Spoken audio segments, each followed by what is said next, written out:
Bonjour à tous, j'espère que vous êtes bien installés parce que nous allons faire une nouvelle vidéo surtout pour DMC 2000, qui est donc ambulancier, mais peut-être il y a d'autres personnes parce que j'ai quand même vu que la première vidéo a été vue par plus ou moins 90 personnes, je pense.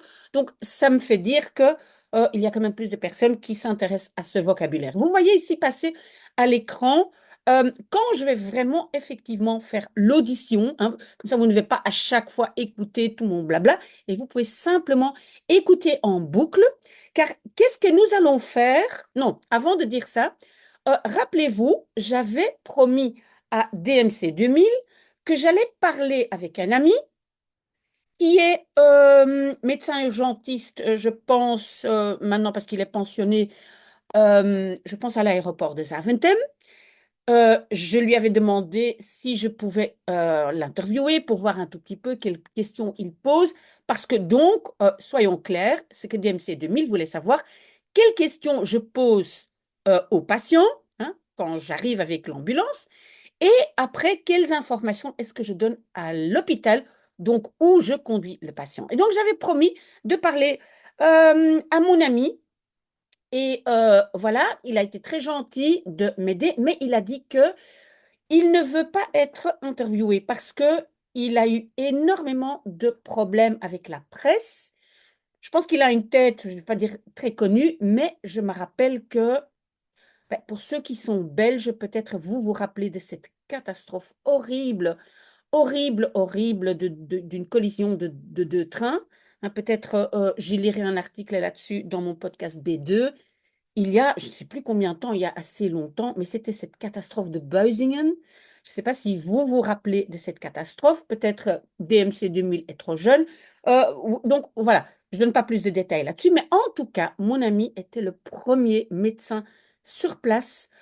Euh, il a dit qu'il n'avait jamais vu une chose aussi horrible et donc il a été un peu poursuivi par la presse apparemment, voilà. Et donc, il ne tient plus à montrer sa tête parce qu'il a eu beaucoup, on va dire, on peut quand même dire de mauvaises expériences. Bref.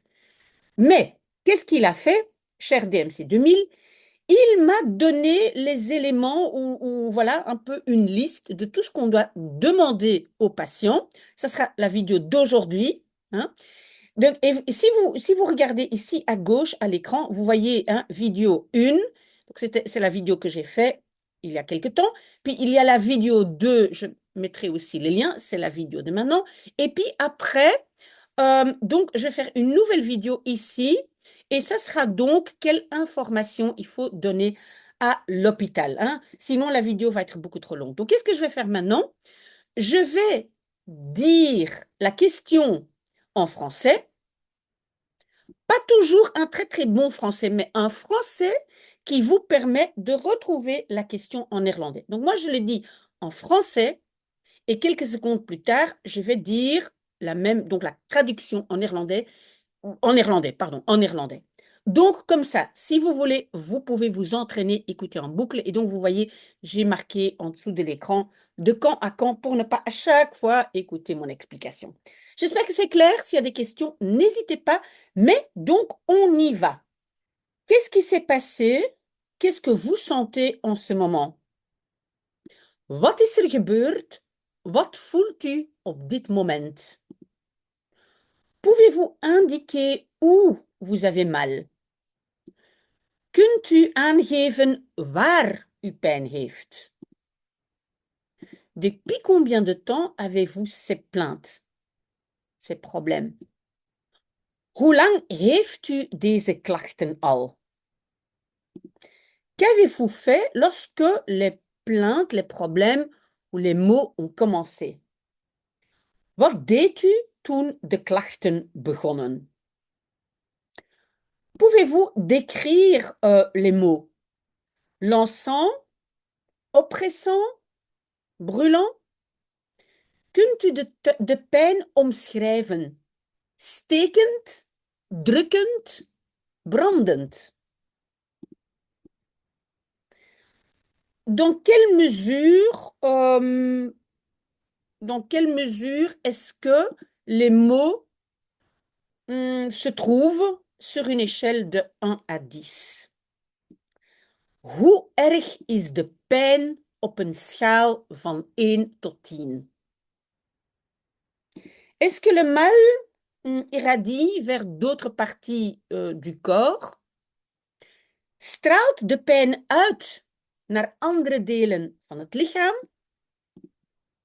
Est-ce que le mal est constant ou est-ce que ce mal va et vient? Is de pijn constant of komt en gaat deze? Avez-vous déjà avant eu des plaintes similaires? Heeft u eerder soortgelijke klachten gehad? Avez-vous une maladie connue, comme le diabète, l'hypertension, maladie cardiaque? Heeft u een bekende medische aandoening, zoals diabetes, hoge bloeddruk, hartziekte? Utilisez-vous des médicaments? Si oui, lesquels? Gebruikt u medicijnen? Zo ja, welke? Êtes-vous allergique à quelque chose? Bent u ergens allergisch voor? Savez-vous où vous êtes? Pour tester la conscience. Weet u waar u bent? Om bewustzijn te testen. Comment vous sentez-vous maintenant? Léger dans la tête, des nausées, étouffant. Hoe voelt u zich nu? Licht in het hoofd? Misselijk? Benauwd? Pouvez-vous bouger les bras et les jambes? Kunt u uw armen en benen bewegen? Avez-vous le souffle court ou avez-vous le sentiment que vous n'avez pas suffisamment d'air? Bent u kortademig of heeft u het gevoel dat u niet genoeg lucht krijgt? Lors d'une chute, est-ce que vous vous êtes cogné quelque part? Avez-vous cogné la tête? Bij een val, bent u ergens tegenaan gestoten? Heeft u uw hoofd gestoten? Donc, quand on tombe dans les pommes ou quand on s'évanouit, avez-vous ceci déjà vécu avant? Qu'est-ce qui s'est passé juste avant de tomber dans les pommes? Bij flauwvallen. Heeft u dit eerder meegemaakt? Wat gebeurde er vlak voordat u flauw viel? Lors des réactions allergiques, qu'avez-vous mangé ou fait avant que les plaintes ne commencent? Bij allergische reacties, wat heeft u gegeten, gedaan, voordat de klachten begonnen?